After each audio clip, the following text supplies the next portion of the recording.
tout de suite avec rubrique éducation lan la Khadija Nda Diouf posé comme question tey mooy y a-t-il encore du civisme dans les salles de classe ñu xool reportage am soog a ñëwaat ci plateau bi.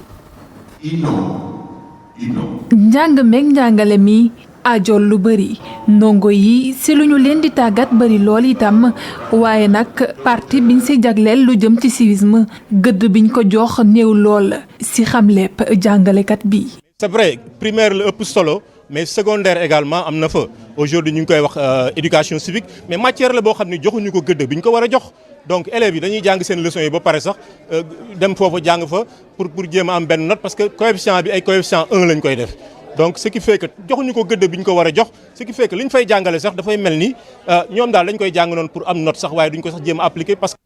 ñoom ñii di tàggatkat yi nag jàpp ni rek ngir defar magu ëllëg yu teggi ne faw rek ñu gën a may doole ci daara yi bépp tàggatu bu jëm ci civisme lii di xalaatu jàngalekat yi.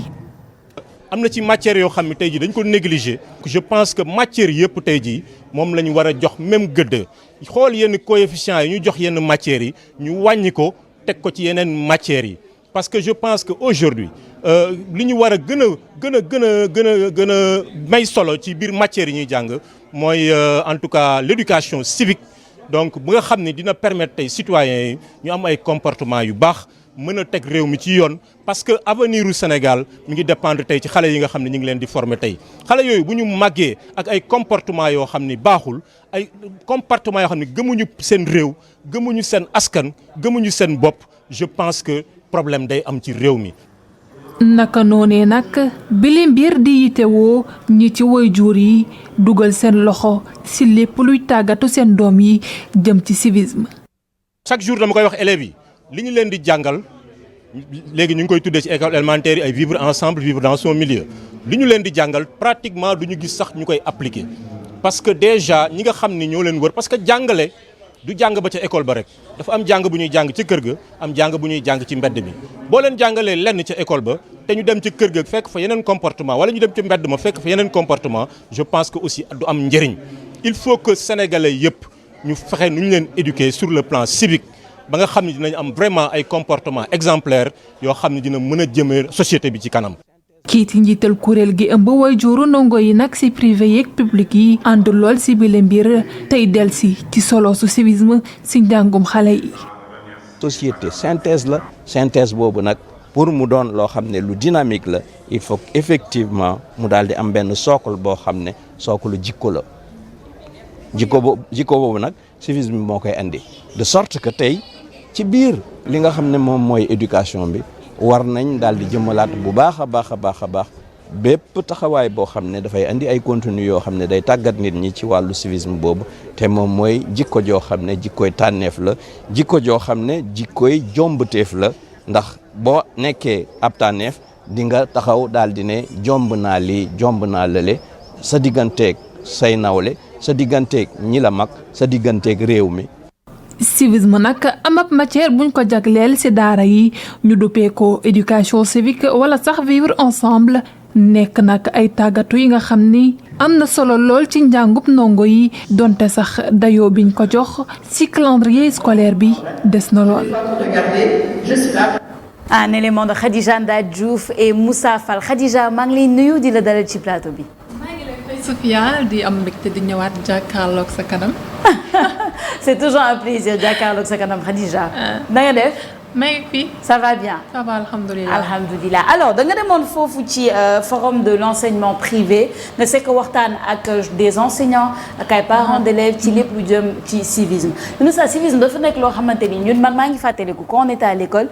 instruction civique nekkul woon sax éducation civique de mais cours bi instruction civique le tout doit après ma dégg ñu dindi ko indiwaat ko changer tur bi et tout donc finalement je pense que question bi ça vaut la peine d'être posée surtout bu ñu gisee climat bi ak lépp lu ñu wax ci éducation bi est-ce qu'il y a encore du civisme dans les salles de classe alors Khadija ma première question c'est bi nga demee ci rencontre bi seq waxtaan ak enseignants yi ak parents d'élèves yi lan nga siy jëlee qu'est-ce qui est ressorti pour toi luñ si jëlee lenn la civisme bi mi ngi si école yi parce que am na benn poñ bi nga xam ne jox nañ ko.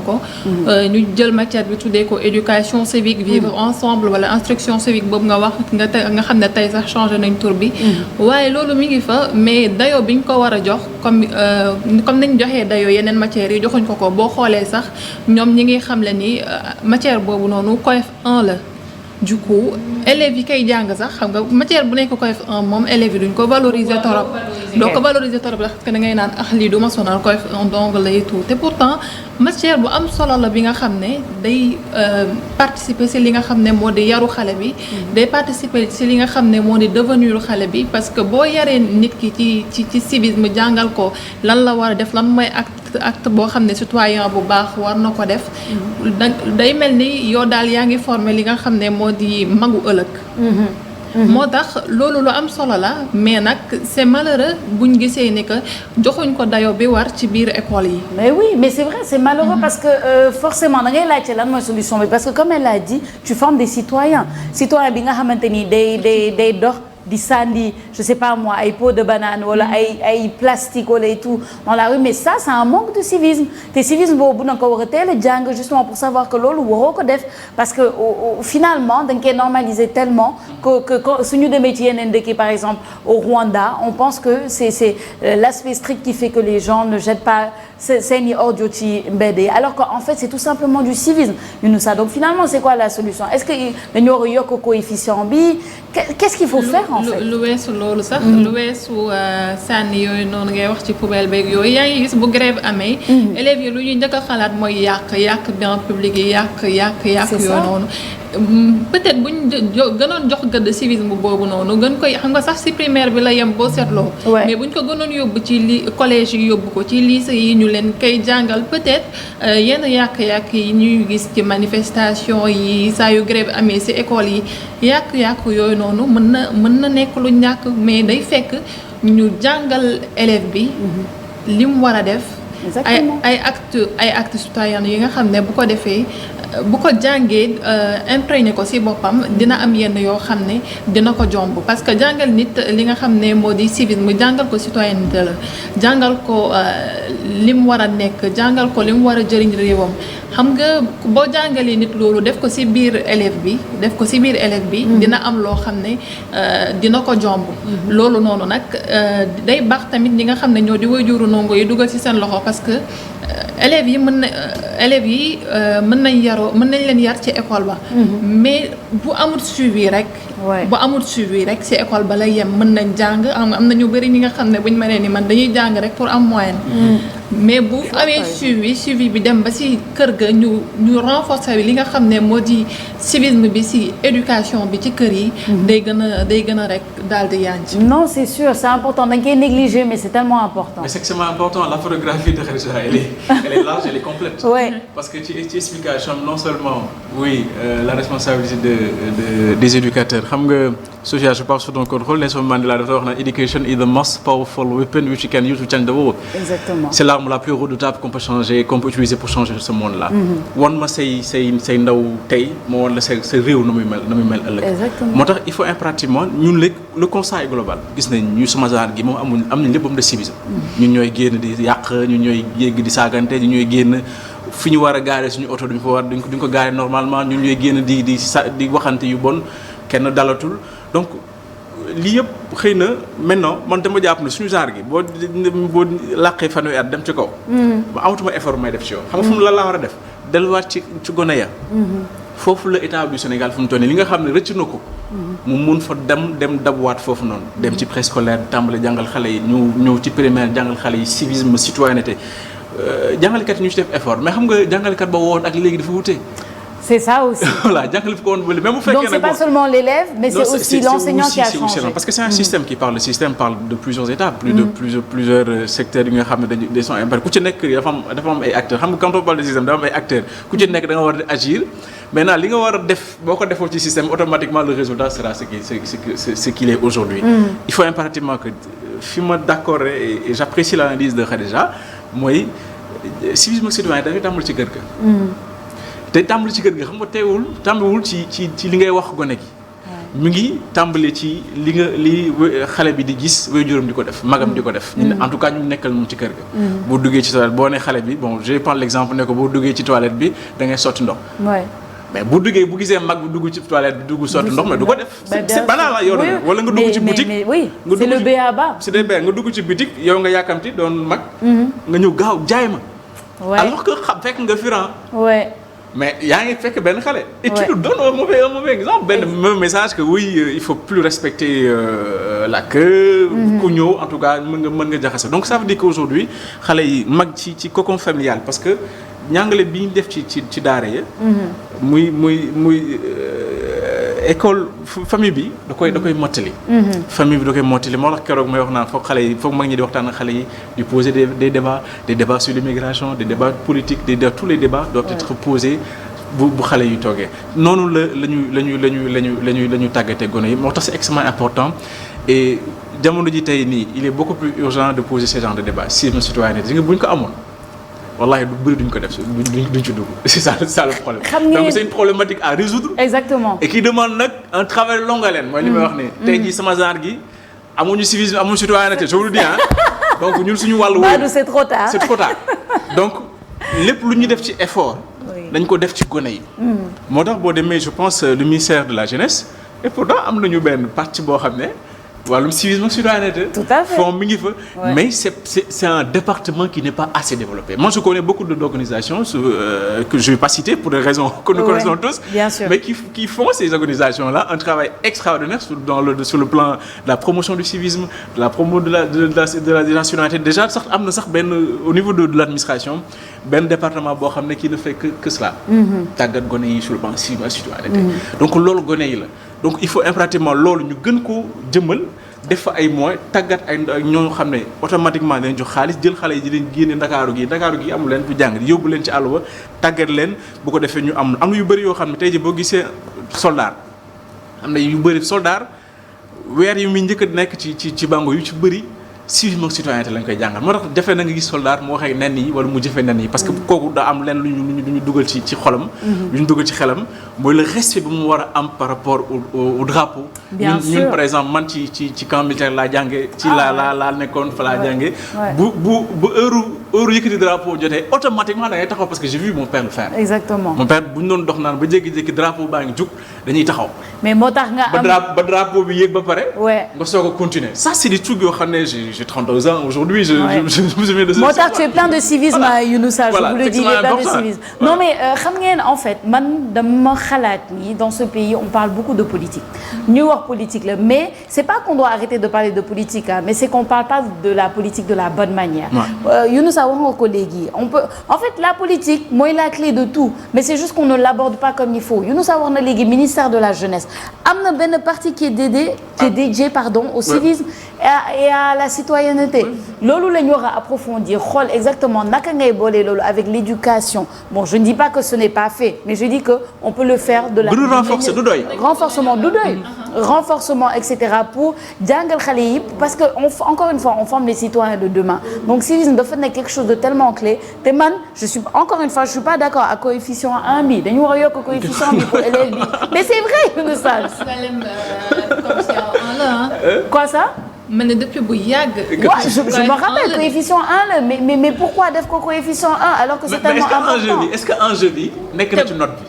non mais tu sais pourquoi parce que xam nga soo nekkee xale. enjeu bi nekk ci note bi élève boo xoolee à chaque fois matière bi ëpp ko ci moom lay gën a jàng moom lay gën a jox gëdd moom lay gën a respecté imagine nga jël éducation civique bi def ko coef 1. duma ko sax jàng parce que damay naan ma am ci moyenne ak ma ñàkk ci am moyenne. exactement dara c'est ça. donc je me concentre sur les autres matières bàyyi li nga xam ne moo di éducation civique bi te doonte sax boo xoolee nag ci biir matière yooyu noonu yépp ñu leen di tàggat. éducation civique bi moo ci gën a am solo. mais entre faisons la comparaison. la comparaison n'est pas raison. oui. entre ki nga xam ne.